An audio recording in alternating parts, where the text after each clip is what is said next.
देखिएगा कैसे अपन कह दें। ये तो नंबर फर्स्ट ले लेता हूं मैं इसे, नंबर सेकेंड। फर्स्ट एग्जाम्पल में अपन ये चीज क्लियर कर ली। सेकेंड एग्जाम्पल में देखो, जैसे ये कोई फर्श है, ये कोई सतह है, इसके ऊपर वही ब्लॉक, अगर अब की बार ये ब्लॉक स्मॉल v वेग से इधर गति कर रहा है, नियत वेग से गति कर रहा है, कुछ समय पश्चात अपन देखते हैं वही समय, कौन सा समय लिखा है मैंने, वही है, वही 10:30 बजे ये वाली स्थिति है, 10:30 AM पे v वेग से गति कर रहा है। 11 पर अगर मैं देखता हूं कि तब भी वो इसी वेग से गतिमान है, वही स्मॉल v वेग से, तो अब भी इसका त्वरण क्या होगा, शून्य होगा, क्योंकि इस पर कोई बाह्य बल आरोपित नहीं किया गया है। Number third case, number third स्थिति में अपन क्या देखते हैं कि वही ब्लॉक यानी वही पिंड है या वही कोई गुटका है, अब ये इधर v वेग से गतिमान है। अगर इसके ऊपर यहां बल और लगा दिया जाए इसकी गति की ही दिशा में, अगर यहां इसके ऊपर ये बल F लगा दिया जाए, अब इसका वेग क्या होगा, परिवर्तित हो जाएगा। पहले वेग v था, अब वेग मैंने क्या मान लिया, v डैश हो गया। तो अब इसमें क्या होगा, त्वरण उत्पन्न हो जाएगा। यानी मैं यो कह सकता हूं कि F होने पर A होता है, F होने पर A होता है। ये लो, ये पॉइंट अपने पास यहां क्या हो गया, क्लियर हो गया है। तो यहां अपन ने गति के जो प्रथम नियम था उसको अपन ने एक्सप्लेन यहां कर लिया है। अब इसके आधार पर देखो, इसी के बेस पर अपन यो कह सकते हैं कि अगर किसी वस्तु पर साम्य अवस्था है, ये कह सकते हैं जड़त्व का जो नियम होता है वो साम्य अवस्था संतुलन की अवस्था को भी क्या करता है, व्यक्त करता है। कैसे व्यक्त करता है, अगर किसी वस्तु अथवा निकाय पर यदि लगने वाले कुल बाह्य बल शून्य हैं तो उसकी रेखीय गति में निकाय क्या माना जाता है, संतुलन में माना जाता है। तो देखिए ये पॉइंट आप नोट कर लीजिए।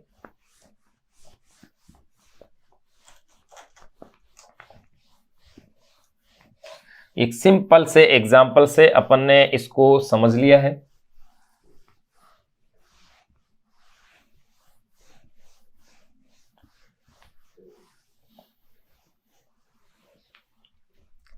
देखो भाई, मैं यो भी कह सकता हूं इसी के अंदर प्रथम नियम में ही मैं आगे और बढ़ रहा हूं। जड़त्व का नियम साम्य अवस्था, जड़त्व का नियम या इसे आप क्या कह रहे हैं, वही प्रथम नियम। भाई जड़त्व का नियम कह दो या क्या कहते हैं अपन इसे, प्रथम नियम। तो मैं क्या कह रहा हूं, जड़त्व का नियम साम्य अवस्था अथवा संतुलन अवस्था को व्यक्त करता है। जड़त्व का नियम साम्य अवस्था, साम्य अवस्था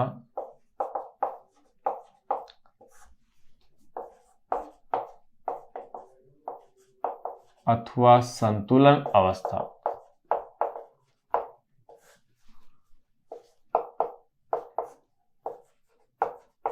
को व्यक्त करता है। जड़त्व का नियम साम्य अवस्था अथवा संतुलन अवस्था को क्या करता है, ये व्यक्त करता है। इसका क्या मतलब है, देखो, अर्थात जड़त्व का नियम साम्य अवस्था अथवा संतुलन अवस्था को व्यक्त करता है, अर्थात किसी वस्तु अथवा निकाय पर, अर्थात किसी वस्तु अथवा निकाय पर, अर्थात किसी वस्तु अथवा निकाय पर यदि लगने वाला कुल बाह्य बल, निकाय पर लगने वाला कुल बाह्य बल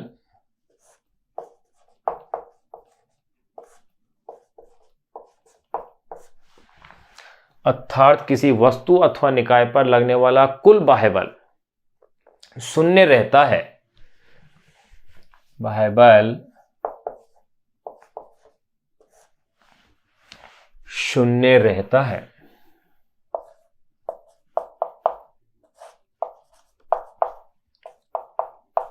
तो रेखीय गति में निकाय संतुलन में रहता है।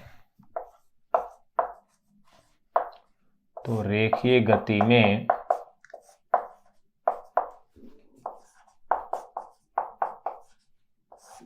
निकाय संतुलन में रहता है। देखो भाई, रेखीय गति के अंदर अगर बाह्य बल शून्य है तो निकाय क्या है, संतुलन की अवस्था में है। अगर यही बात की जाए घूर्णन गति की, तो घूर्णन गति में बल के स्थान पर जो प्रयुक्त होगा वो होगा बल आघूर्ण, यानी कि बल आघूर्ण, अगर बाह्य बल आघूर्ण शून्य है तो वो घूर्णन गति में क्या होगा, संतुलन की अवस्था में होगा। यहां अपन ने ये जान लिया है। अब देखो यहां अपन ये भी चीज जान ली है कि जड़त्व, यानी यो कह सकते हैं कि जड़त्व का जो नियम है वो गुणात्मक रूप से किसको परिभाषित कर रहा है, बल को परिभाषित कर रहा है, यानी बल की परिभाषा दे रहा है, यानी प्रथम नियम। तो ये पॉइंट भी अपन इसमें नोट कर लें। तो अपन कह सकते हैं जड़त्व का नियम,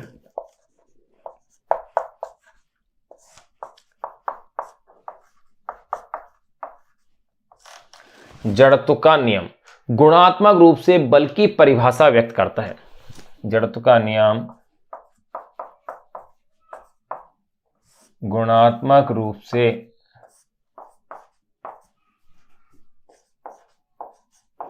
बल की परिभाषा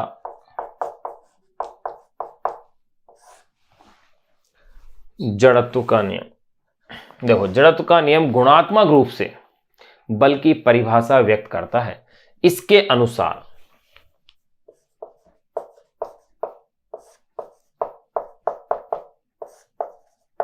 व्यक्त करता है। ये अपन ने कह दिया है, बल की परिभाषा व्यक्त करता है, इसके अनुसार क्या बल की परिभाषा बनेगी। देखो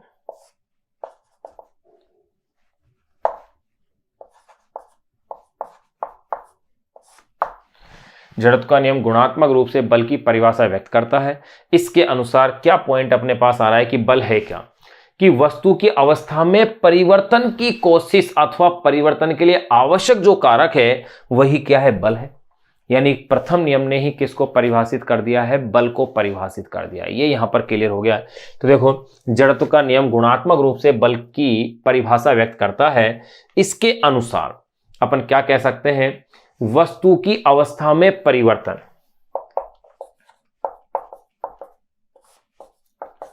वस्तु की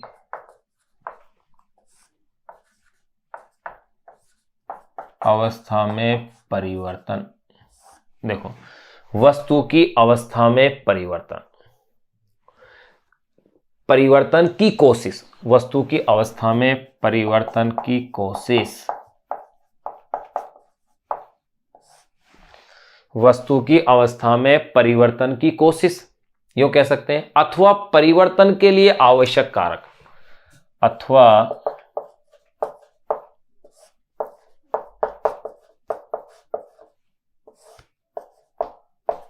परिवर्तन के लिए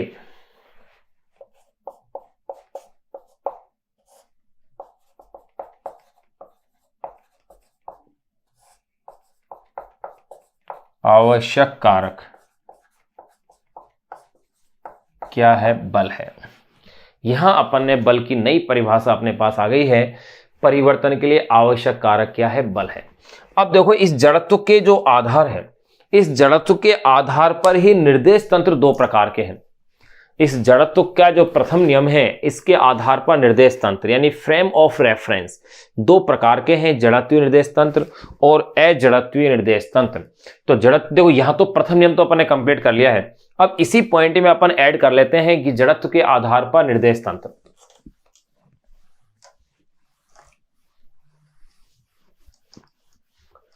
बल को कैसे परिभाषित करता है ये अपन ने इसमें देख लिया है, और एग्जाम्पल की सहायता से अपन ने प्रूफ कर लिया कि अगर बाह्य बल नहीं है तो त्वरण भी क्या है, उस वस्तु के अंदर नहीं है। यानी त्वरण तभी होगा जब वस्तु में क्या होगा, बाह्य बल होगा।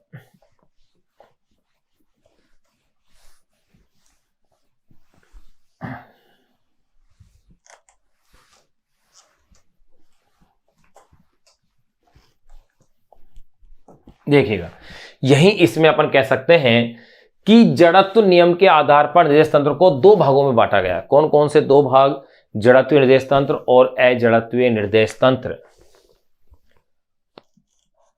यहां अपन इस तरह से लिख सकते हैं, जड़त्व के नियम के आधार पर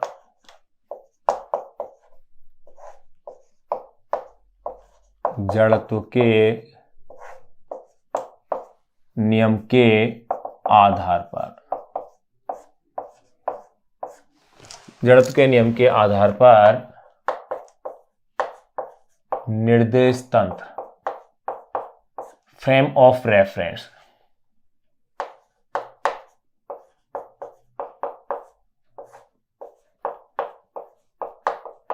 दो प्रकार के होते हैं। जड़त्व के नियम के आधार पर निर्देश तंत्र कितने प्रकार के हैं? वही दो प्रकार के होते हैं।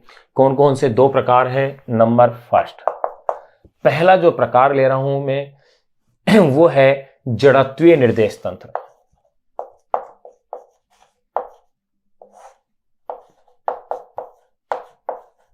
जड़त्वीय निर्देश तंत्र या ये कह सकता हूं inertial frame of reference. Inertial frame of reference. पहला है जड़त्वीय निर्देश तंत्र, इनर्शियल फ्रेम ऑफ रेफरेंस। जड़त्वीय निर्देश तंत्र है क्या? ऐसा निर्देश तंत्र जो कि जड़त्व के नियम की क्या करता है? पालना करता है। ऐसा निर्देश तंत्र जो जड़त्व के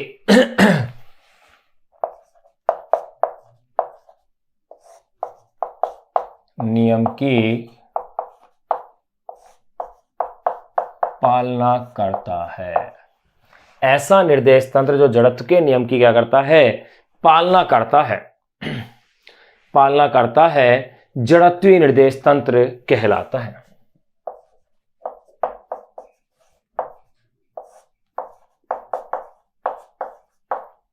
जड़त्वीय निर्देश तंत्र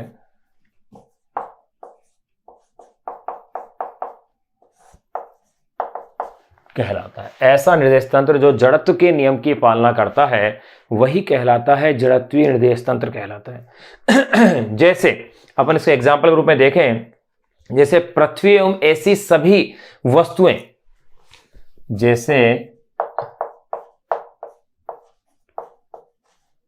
पृथ्वी एवं ऐसी सभी, जैसे पृथ्वी एवं ऐसी सभी वस्तुएं, जैसे पृथ्वी एवं ऐसी सभी वस्तुएं जो कि एक समान वेग से, जो कि एक समान वेग से, जो कि एक समान वेग से पृथ्वी के सापेक्ष गति करती है। एक समान वेग से पृथ्वी के सापेक्ष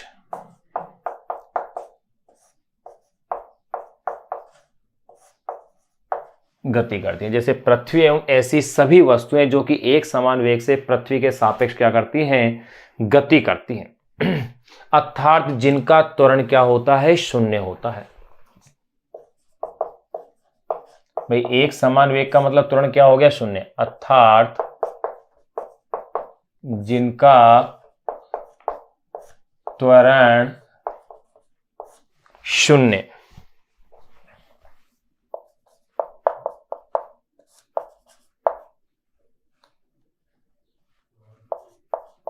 अर्थात जिनका त्वरण क्या होता है? शून्य होता है। यानी यूं कह सकते हैं जड़त्वीय निर्देश तंत्र की एक विशेषता और अपने पास यहां निकल के आ गई है। वो विशेषता ये निकल के आ गई है कि अपन यो भी कह सकते हैं कि इसमें न्यूटन का बल यानी वास्तविक जो बल है वो क्या करता है? कार्य करता है, क्योंकि त्वरण शून्य। इसमें न्यूटन का वास्तविक बल, या यूं कह सकते हैं इसमें न्यूटन का बल, जिसे अपन कहते हैं वास्तविक बल, इसमें न्यूटन का बल या उसे अपन क्या कहते हैं, वास्तविक बल कार्य करता है। वास्तविक बल कार्य करता है। ये लो, यहां अपन ने पहला प्रकार जान लिया है, छोटा सा टॉपिक था जड़त्वीय निर्देश तंत्र, जो कि जड़त्व के साथ साथ ही पूरा हो गया। सेकंड अपन ले रहे हैं अजड़त्वीय निर्देश तंत्र। अजड़त्वीय निर्देश तंत्र, या इसे कह सकते हैं non inertial frame of reference. Non inertial frame of reference, अजड़त्वीय निर्देश तंत्र। देखो इसका उल्टा कर दो, यानी ऐसा निर्देश तंत्र जो जड़त्व के नियम की पालना करता है वो तो जड़त्वीय था, इसमें क्या कहते हैं जो पालना नहीं करता, यानी ऐसा निर्देश तंत्र जिसमें जड़त्व का नियम लागू नहीं होता है। तो देखो यूं कह सकते हैं अपन, ऐसा निर्देश तंत्र, ऐसा निर्देश तंत्र जिसमें, ऐसा निर्देश तंत्र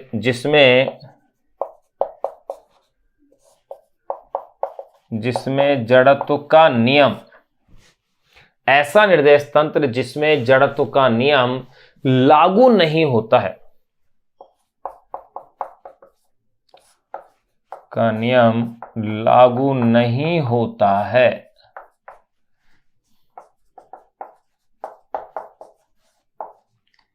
अजड़त्वीय निर्देश तंत्र कहलाता है। ऐसा निर्देश तंत्र जिसमें जड़त्व का नियम लागू नहीं होता है अजड़त्वीय निर्देश तंत्र कहलाता है। ये अपन ने अजड़त्वीय निर्देश तंत्र भी कह दिया। जैसे पृथ्वी,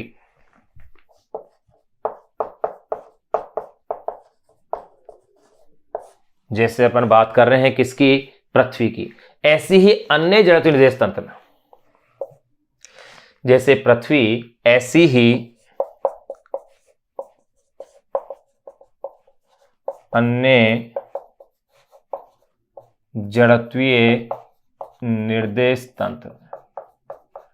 देखो ध्यान रखना भाई, पृथ्वी जड़त्वीय निर्देश तंत्र के रूप में अपने एग्जांपल लिखा था, तो जैसे पृथ्वी यानी ऐसी ही अन्य जड़त्वीय निर्देश तंत्र के सापेक्ष,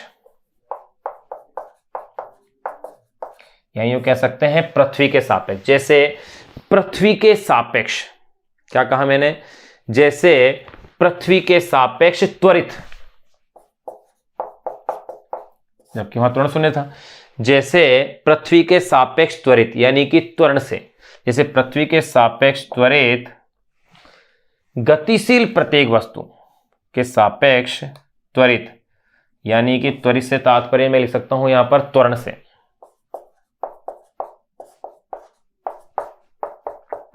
त्वरण से गतिशील वस्तु, पृथ्वी के सापेक्ष त्वरण से गतिशील प्रत्येक वस्तु के सापेक्ष त्वरण से गतिशील, यूं कर सकता है, के सापेक्ष त्वरण से, यानी कि त्वरित गतिशील वस्तु, गतिशील प्रत्येक वस्तु, गतिशील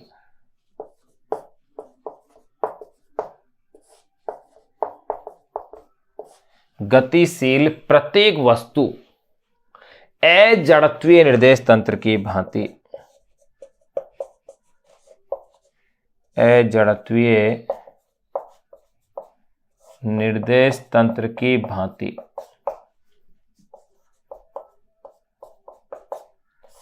अजड़त्वीय निर्देश तंत्र की भांति व्यवहार करती है।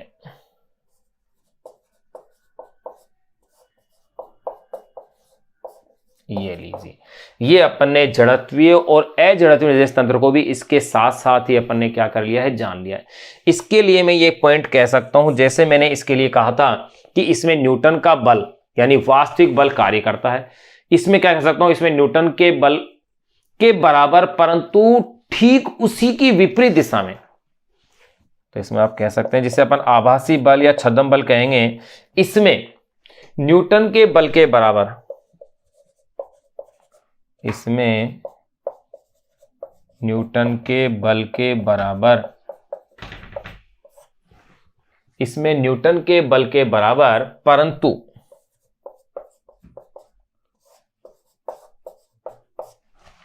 इसमें न्यूटन के बल के बराबर परंतु ठीक उसकी विपरीत दिशा में, परंतु ठीक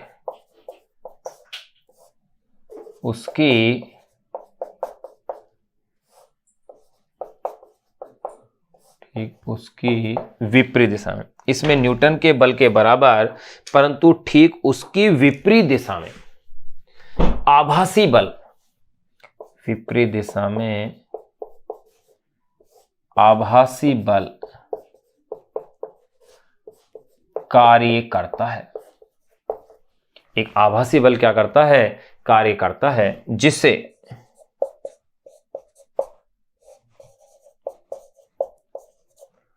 छद्म बल या इंग्लिश में अपन इसे कह सकते हैं सूडो फोर्स।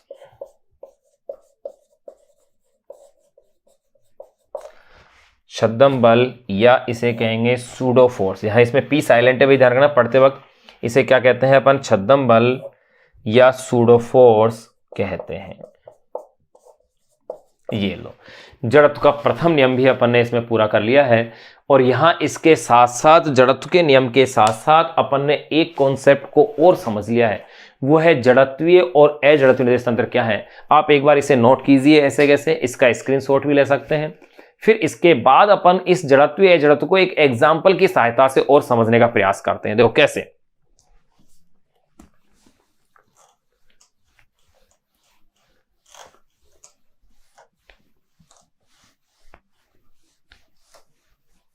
फिर उसके बाद फिर अपन समझेंगे न्यूटन का गति का द्वितीय नियम।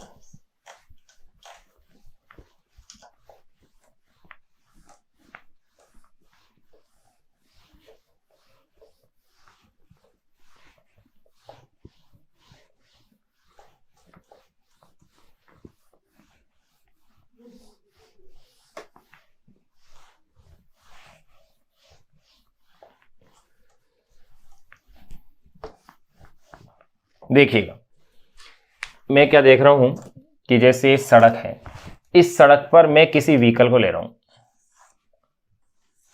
ये कोई वाहन के पहिए हो गए, मैं कोई वाहन बना रहा हूं। कोई ट्रोली गाड़ी हो या कोई सी भी गाड़ी हो सकती है, बस हो या XYZ, कोई भी व्हीकल हो सकता है।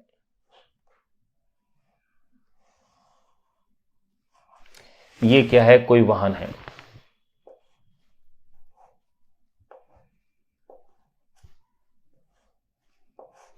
ये लो, ये कोई व्हीकल इस डायरेक्शन के अंदर क्या है, यहां स्मॉल a त्वरण से क्या कर रहा है? मूव कर रहा है। और यहां किस पर गति कर रहा है? ये सड़क पर। यहां देखिए, इसको मैं कह सकता हूं, एक एग्जाम्पल ले रहा हूं मैं। यहां आपको ये बताना है, अब इसी में अगली कंडीशन में ये ले लूं, यही व्हीकल है,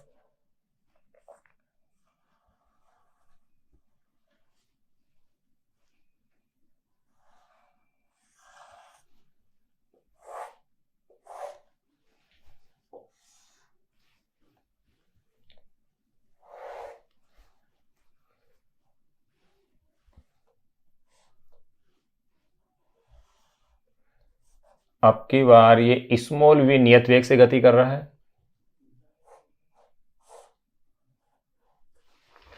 देखो वही व्हीकल है।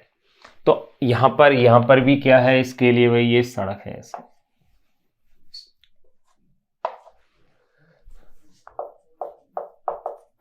सड़क पर गति कर रहा है। अब देखिए, यहां आपको ये बताना है कि कौन सा इसमें निर्देश तंत्र जड़त्वीय है और कौन सा निर्देश तंत्र इसमें क्या है? अजड़त्वीय है। ये अपन को इसके अंदर पता करना है। तो अपन कैसे पता कर सकते हैं, कैसे क्या है? आपको तो केवल आंसर देना है, सिंपल थ्योरेटिकल है।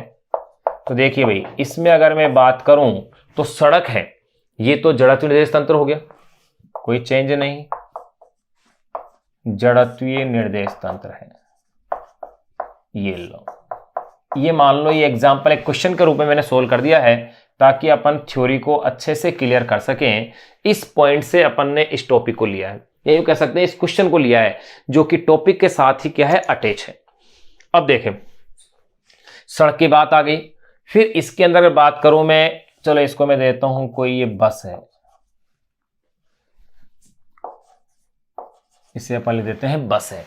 तो अब देखिएगा भाई, बस की अगर बात की जाए तो बस कैसा निर्देश तंत्र है, देख के बताएं आप। भाई सड़क तो जड़त्वीय निर्देश तंत्र है और हमेशा रहेगा, यानी इसमें भी सड़क जड़त्वीय निर्देश तंत्र रहेगा। आपको इसमें बताना है कि बस कैसा निर्देश तंत्र है, जबकि यहां क्या दिया हुआ है, त्वरण ए दिया हुआ है। अगर त्वरण है इसका मतलब ये कैसा है, अजड़त्वीय निर्देश तंत्र है, अजड़त्वीय निर्देश तंत्र। ये लो, ये चीज यहां पर क्लियर हो गई। अब इस वाले के भाग के लिए अगर बात करें तो देखिए सड़क, तो मैंने क्या कहा, दोनों ही पार्ट के अंदर सड़क तो कैसा है, जड़त्वीय निर्देश तंत्र है।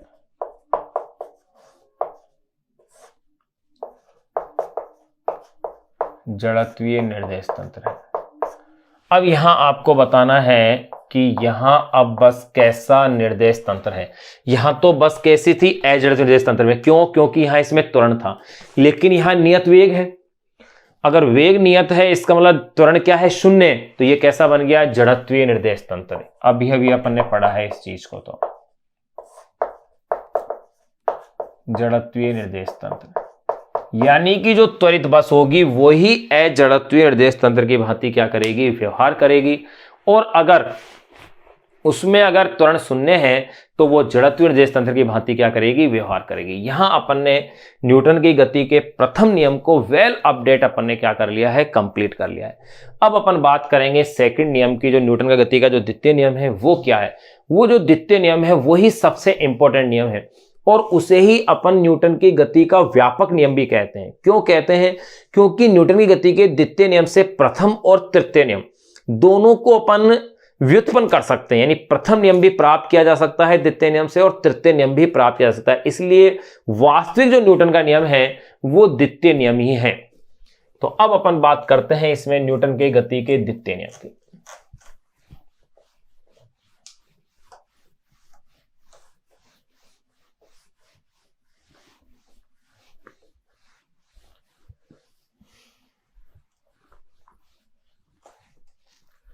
जो कि वेरी इंपॉर्टेंट टॉपिक है भाई। नंबर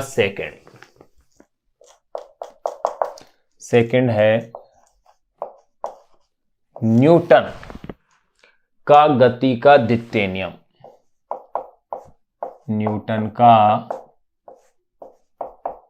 गति का द्वितीय नियम। देखो इस पे ध्यान दीजिएगा। न्यूटन गति का द्वितीय नियम ये कहता है कि किसी वस्तु पर आरोपित जो बाह्य बल होता है वो संवेग में परिवर्तन की दर के क्या होता है, समानुपाती होता है। अपनी बुक में जो एनसीईआरटी बुक है उसमें क्या लिख रखा है कि किसी वस्तु के संवेग में जो परिवर्तन की दर है वो आरोपित बाह्य बल के क्या होती है, समानुपाती होती है। संवेग अपन इसीलिए पहले पढ़ चुके क्योंकि यहां उसका उपयोग होगा। तो देखिए न्यूटन का गति का द्वितीय नियम, तो इसमें कह सकते हैं यही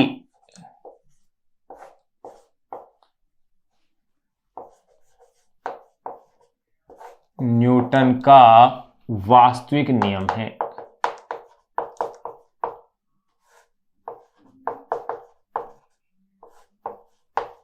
यही न्यूटन का क्या है, वास्तविक नियम, यानी जो द्वितीय नियम है वही एक्चुअल में क्या है, उसका वास्तविक नियम है। अब देखिएगा इस नियम के अनुसार अपन क्या कह सकते हैं।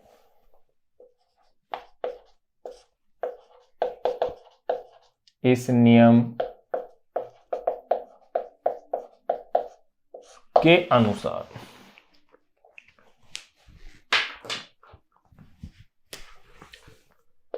इन्वर्टेड कोमा में अपन उस कथन को लिख देंगे, किसी वस्तु के संवेग में परिवर्तन की दर,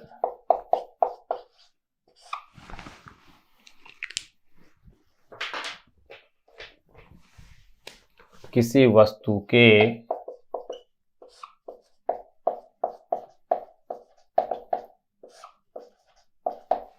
किसी वस्तु के संवेग में परिवर्तन की दर,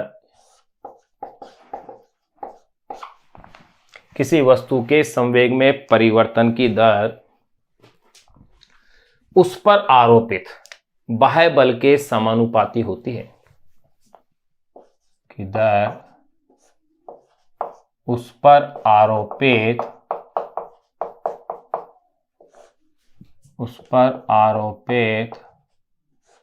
बाह्य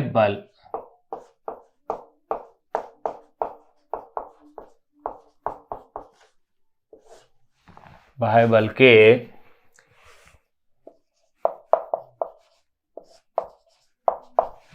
किसी वस्तु के संवेग में परिवर्तन दर उस पर आरोपित बाह्य बल के क्या होती है, समानुपाती होती है, तथा यह परिवर्तन उसी दिशा में होता है, तथा यह परिवर्तन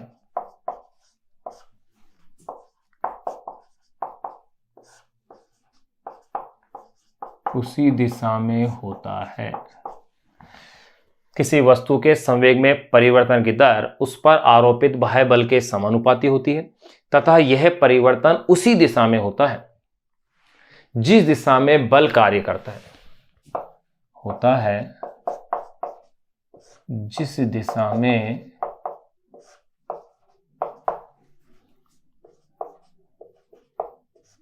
बल कार्य करता है। ये न्यूटन की गति का क्या है, द्वितीय नियम का अपन ने कथन लिख दिया है। यो कह सकते हैं अर्थात देखो बल मैंने ले लिया कि एफ वेक्टर है, तो ये प्रोपोर्शनल हो गया है संवेग में परिवर्तन की दर, यानी कि डेल्टा पी वेक्टर अपॉन में डेल्टा टी, यहां मैंने लिख दिया है। अब देखिए जैसे ही इस प्रोपोर्शनल के साइन को हटाएंगे एक कांस्टेंट यहां लग जाएगा, डेल्टा पी वेक्टर अपॉन में डेल्टा टी। ये इक्वेशन मेरे पास आ गई है। यहां ये जो इक्वेशन आई है, यहां के एक स्थिरांक है, ये जो के स्थिरांक है इसका मान एसआई पद्धति में क्या होता है, एक लिया जाता है। तो देखो यहां के एक स्थिरांक है,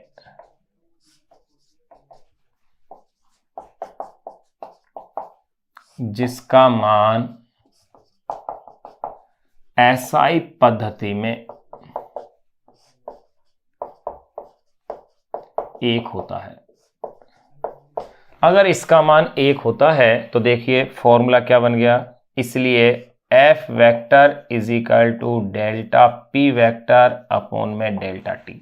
यहां एफ के साथ में अगर एवरेज लिखूं तो लिखना गलत नहीं होगा। क्यों नहीं होगा, क्योंकि ये औसत बल को दर्शा रहा है, क्योंकि संवेग में परिवर्तन बटे में समय में परिवर्तन आ रहा है। तो यूं कह सकते हैं अतः औसत जो बल है, औसत बल है संवेग में कुल परिवर्तन, संवेग में कुल परिवर्तन, ये यूं कह सकते हैं संवेग में कुल बल, औसत बल का मान है संवेग में कुल परिवर्तन, और संवेग परिवर्तन में लगे कुल समय के अनुपात के क्या होता है, तुल्य होता है। तो ये अपने पास एक रिजल्ट लिखा आ गया, अतः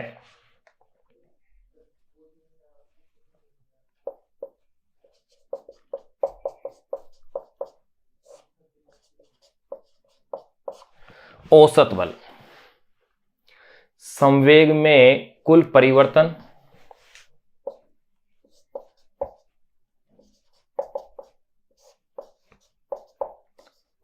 संवेग में कुल परिवर्तन, अतः औसत बल संवेग में कुल परिवर्तन, अतः औसत बल संवेग में कुल परिवर्तन वे संवेग परिवर्तन में लगे कुल समय, वे संवेग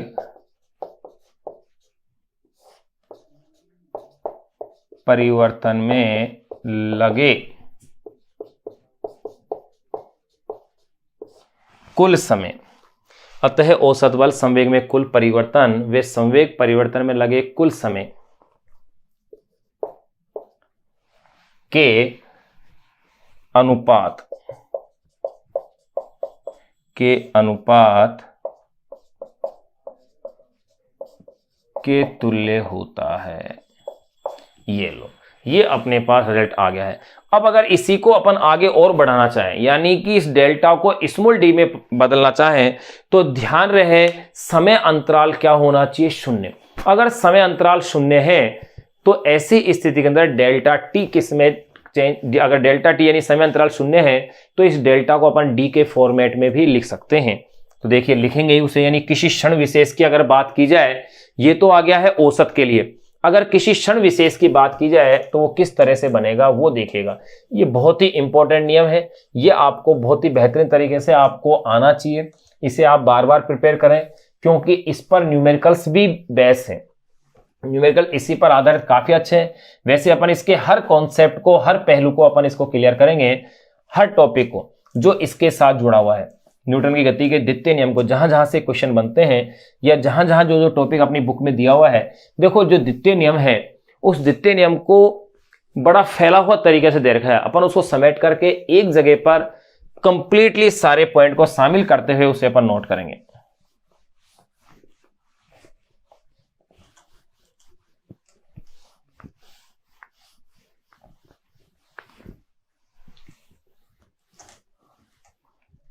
देखिएगा, तो यहां मैंने यह कह दिया कि भाई ये है क्या, यानी कि संवेग में कुल परिवर्तन और उस परिवर्तन लगे कुल समय के अनुपात के बराबर होता है। लेकिन किसी निश्चित समय पे बात की जाए, अगर यूं कहा जाए कि यदि किसी निश्चित समय स्मॉल टी पर, यदि किसी निश्चित समय स्मॉल टी पर, यदि किसी निश्चित समय स्मॉल टी पर लग रहे बल का मान, टी पर लग रहे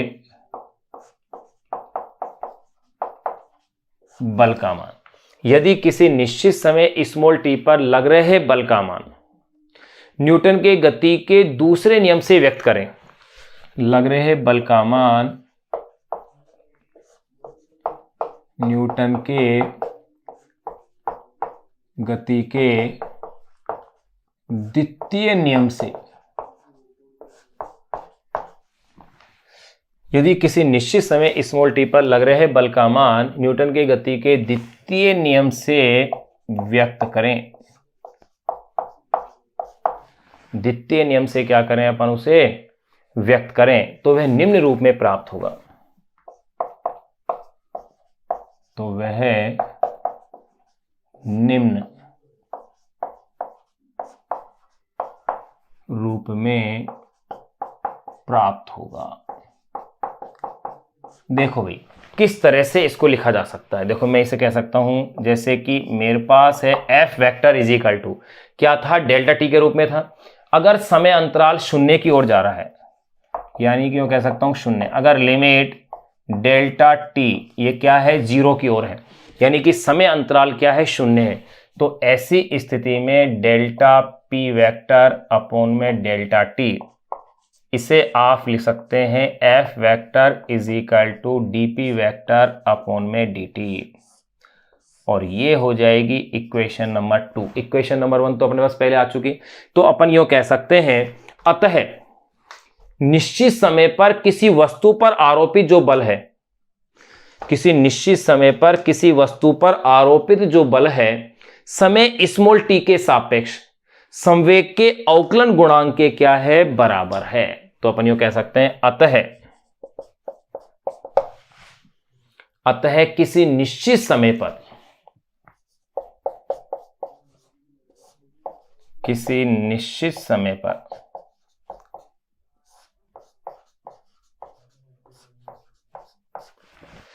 अतः किसी निश्चित समय पर किसी वस्तु पर आरोपित बल, किसी निश्चित समय पर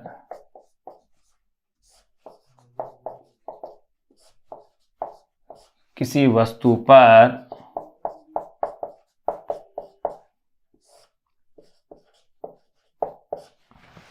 अतः किसी निश्चित समय पर किसी वस्तु पर आरोपित बल समय स्मॉल टी के सापेक्ष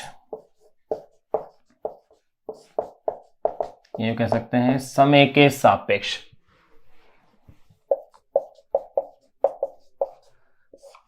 अतः किसी निश्चित समय पर किसी वस्तु पर आरोपित बल समय के सापेक्ष संवेग के अवकलन गुणांक, समय के सापेक्ष संवेग के अवकलन गुणांक, संवेग के अवकलन गुणांक के बराबर होता है, के तुल्य होता है, बराबर होता है या तुल्य होता है, कुछ भी अपन इसे लिख सकते हैं। तो यहां अपने पास ये आ गया है। अब इसी को अपन आगे और बढ़ाएं। अगर मैं ये मान के चलूं कि वस्तु का वेग v है और वस्तु का द्रव्यमान क्या है, m है, तो उसका संवेग p इजिकल टू क्या होगा, mv होगा। तो अपन यूं कह सकते हैं आगे कि यदि स्मॉल m द्रव्यमान कोई वस्तु v वेग से गतिमान हो तो, यदि स्मॉल m द्रव्यमान की कोई वस्तु स्मॉल v वेक्टर वेग से गतिमान हो तो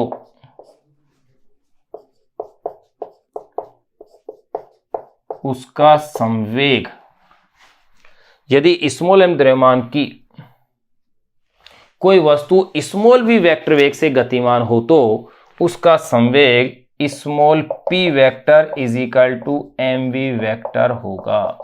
भाई यही होता है, क्योंकि संवेग होता है क्या है, द्रव्यमान और वेग का गुणनफल होगा। तो यूं कह सकते हैं कि इस अवस्था पर वस्तु पर लगने वाला ताक्षणिक बल क्या होगा, देखो इस अवस्था पर, ये यूं कह सकते हैं इस अवस्था में कोई वस्तु v वेग से गतिमान हो तो उसका संवेग small p vector equal to mv vector होगा। इस अवस्था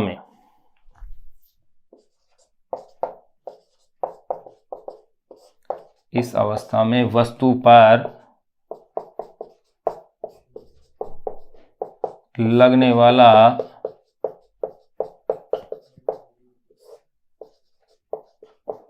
ताक्षणिक बल न्यूटन के गति के द्वितीय नियम से, ताक्षणिक बल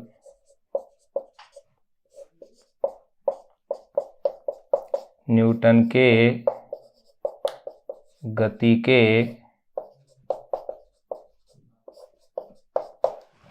के द्वितीय नियम से क्या बनेगा, देखो मैं इस इक्वेशन को लिख रहा हूं F vector is equal to dp vector upon में dt, या अब मैं इसके अंदर क्या करूंगा, इसके अंदर इस p वेक्टर की वैल्यू को इसके अंदर क्या कर देता हूं, मैं पुट कर देता हूं। तो देखिए क्या मेरे पास इसकी वैल्यू आती है, उसको अपन अब देखेंगे। अपन ने सारे कॉन्सेप्ट को कंप्लीटली अपन ने इसमें नोट कर दिया है और आगे और अभी इसके कॉन्सेप्ट और आना बाकी है।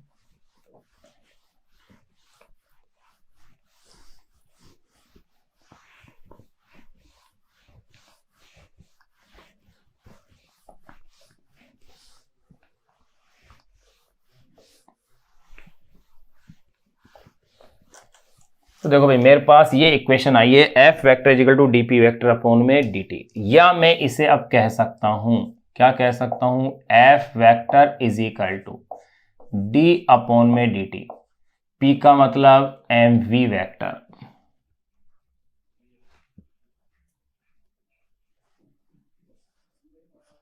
mv vector. जब इस तरह से अवकलन की फॉर्म आती है तो ध्यान रहे इसको लिखने का तरीका क्या होता है, गुणनफल के रूप में अपन वैसे पढ़ चुके हैं अवकलन के फॉर्मूले, जहां आवश्यक है वहां अपन जान रहे हैं। यहां अपन इसका अवकलन करेंगे, एक को नियत मानते हुए दूसरी राशि का अवकलन करेंगे, यानी प्रथम को नियत मानते हुए द्वितीय का अवकलन करेंगे, फिर उसके बाद प्लस का साइन, फिर द्वितीय को नियत मानते हुए प्रथम का क्या करेंगे, अवकलन करेंगे। यानी कि इसे इस तरह से लिखा जा सकता है F vector is equal to, पहले मैं m को नियत कर लेता हूं और v का अवकलन कर देता हूं, m dv वेक्टर अपॉन में dt, फिर मैं v वेक्टर को नियत कर लेता हूं और इसे लिख देता हूं dm अपॉन में dt। ये लो, ये एक बहुत ही इंपॉर्टेंट और महत्वपूर्ण इक्वेशन है जिससे अपन काफी क्वेश्चनों को सोल्व करेंगे। इक्वेशन नंबर 2 आ चुकी थी, यानी कि इक्वेशन नंबर क्या आ गई, 3 आ गई। और ये जो समीकरण नंबर 3 आई है, यही न्यूटन की गति का क्या है, व्यापक समीकरण है। तो लिख सकते हैं यही न्यूटन की गति का व्यापक समीकरण है। ये लो, यही न्यूटन की गति का क्या है, व्यापक समीकरण है। अब इसकी अपन 2 स्थितियां इसके अंदर आगे पढ़ेंगे। देखो ये समीकरण तो आपको ध्यान रखनी है जो अपन ने अभी पढ़ ली है। अब इसमें 2 स्थितियां क्या पढ़ेंगे। पहली स्थिति जब वस्तु का द्रव्यमान स्थिर हो, जो कि सामान्य दैनिक जीवन में है कि अधिकतर वस्तुओं के द्रव्यमान क्या है, स्थिर है। और दूसरी स्थिति जब वस्तु का वेग स्थिर हो और द्रव्यमान बदल रहा हो। देखो पहली स्थिति में तो क्या था, द्रव्यमान स्थिर था और वेग वेरी कर रहा था, वेग चेंज हो रहा था, जो कि सामान्य स्थिति के बहुत सारे एग्जाम्पल हैं। लेकिन अगर ऐसी स्थिति हो, दूसरी स्थिति यह पड़ेगी कि जब वेग तो क्या हो, नियत हो और द्रव्यमान में परिवर्तन आ रहा हो। जैसे कि रॉकेट नोदन यानी रॉकेट प्रोपल्शन, उसके अंदर रॉकेट नियत वेग से गति करता है लेकिन उसका द्रव्यमान निरंतर समय के साथ क्या हो रहा है, घट रहा होता है। ये टॉपिक अपन अब नेक्स्ट लेक्चर के अंदर इसको डिस्कस करेंगे, जो कि इंपॉर्टेंट है। यहां तक का आपका पूरी तरह से प्रिपेयर होना चाहिए ताकि अब इसके जब क्वेश्चंस वगैरह अपन सोल्व करें तो आपके लिए क्या रहे, आसान रहे।